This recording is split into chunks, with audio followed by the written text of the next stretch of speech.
Florida legislator, who sponsored Don't Say Gay law, resigns amid federal fraud charges. Tallahassee, a Republican lawmaker from Florida who authored the contentious law known as Don't Say Gay, resigned on Thursday, a day after he was indicted for defrauding the federal coronavirus loan program for small businesses. The indictment came as a result of the lawmaker's participation in a scheme to steal money from the program. State Representative Joe Harding, a Republican from Williston, announced his resignation from the House of Representatives in a lengthy statement that he published on Facebook on Thursday. In the article, he discussed the work he has done to represent his constituents. He did not want to discuss the federal indictment that was brought against him. Harding stated that it has been a privilege to serve the people of the state, and more specifically the people of Levy and Marion counties. However, because of various legal matters that require my full attention, I have come to the conclusion that the time has come for me to step aside and allow someone else to serve my district. Following more contact with Representative Harding, Florida House Speaker Paul Renner issued the following statement upon accepting the resignation: "I understand and appreciate his choice to offer his resignation." According to Renner, the Florida House is focused on next week's extremely important special session on property insurance, hurricane recovery, and toll reduction. Harding was one of the primary proponents in the House for the law known as the Parental Rights in Education Act, which places limitations on what can be said in public school classrooms regarding students' sexual orientations and gender identities. Opponents of the bill have said that the legislation and the rhetoric that surrounded it have contributed to a climate that is unfriendly toward LGBTQ persons even before the law went into force last summer. Education: LGBTQ young people feel as though they are being crushed as Don't Say Gay and other similar measures gain traction.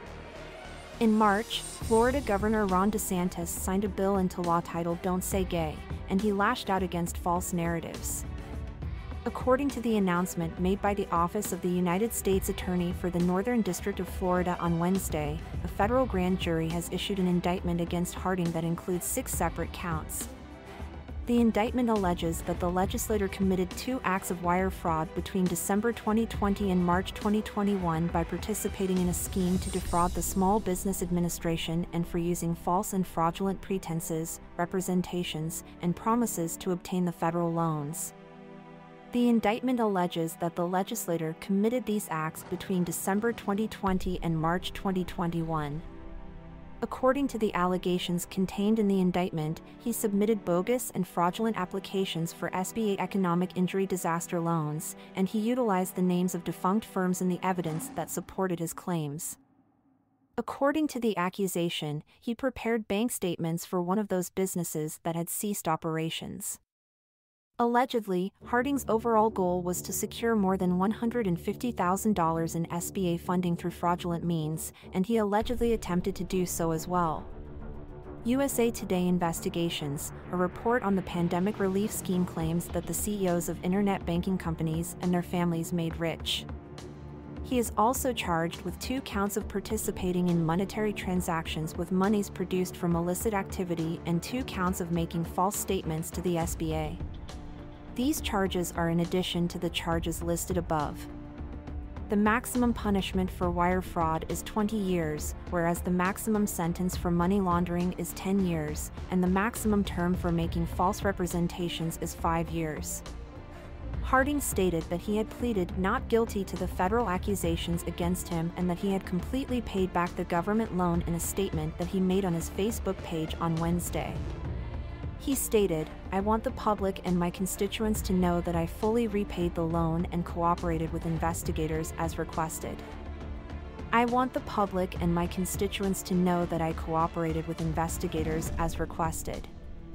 Due to the recommendation of my legal team, I will be unable to comment any further on the ongoing legal procedures until a later date.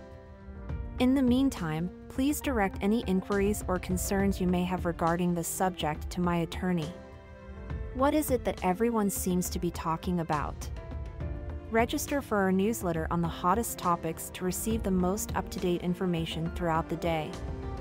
On January 11th, he is expected to appear in federal court in Gainesville before a judge from the United States. District Judge Alan Windsor.